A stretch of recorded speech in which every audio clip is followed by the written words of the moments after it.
The AKG K712 PRO are legacy headphones that you'll find in a lot of music studios, but do they still hold up today? We put them through our SoundGuys testing lab to find out. The AKG K712 PRO are utilitarian headphones.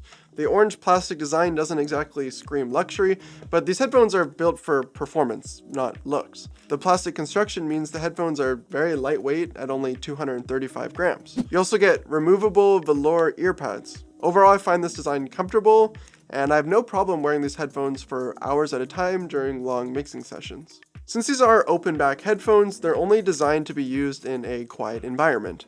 Even though the headphones likely won't leave your desk setup often, they do still come with a travel pouch, which is a nice touch.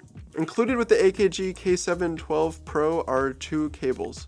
One is a coiled 3.5mm cable, and the other is a longer straight cable that also terminates in a 3.5mm output. The cables connect to the headphones via a mini XLR input. You also get a 3.5 to 6.3mm adapter in the box, so you should be able to use these with any studio setup that you have at home. The K712 PRO have an impedance of 62 ohms with a sensitivity of 105 dB at 1 kHz. I found that I didn't need to use an amplifier to get suitable volume out of these headphones from my MacBook. When it comes to sound quality, there's some things that I like about these headphones and some things that I'm personally not a huge fan of. First of all, let's figure out exactly what these headphones are trying to be. They're advertised as reference, open, over-ear headphones for precise listening, mixing, and mastering. This means if you are used to listening to consumer headphones, you'll find a lot less bass here. Instead, the AKG K712 PRO have a focus on the upper mids and treble to help identify details within a mix. When looking at our frequency response measurement of these headphones in comparison to our industry-validated SoundGuys preference curve, we can see that the headphones have less sub-bass below 100 Hz than our target, but that is pretty typical of open back headphones. In the upper mids, there are dips at 1 kHz and 3 kHz, which can result in a lack of detail on some vocals, guitars, and piano. Conversely, there is a significant overemphasis in treble from 4 to 10 kHz. This leads to loud cymbals as well as noticeable sibilance on vocals. When comparing the measurement to our studio curve, which we use as a benchmark for professional audio work, we see the headphones are more closely aligned, though still with significant dips and peaks throughout the mids and treble. In multi-dimensional audio quality score sound quality testing, the AKG K712 PRO attain an overall score of 3 on a scale from 1 to 5. The scoring methodology is based on a study of hundreds of average people, aka untrained listeners, so it's not surprising to see studio headphones not get the highest score here, since most casual listeners prefer more bass.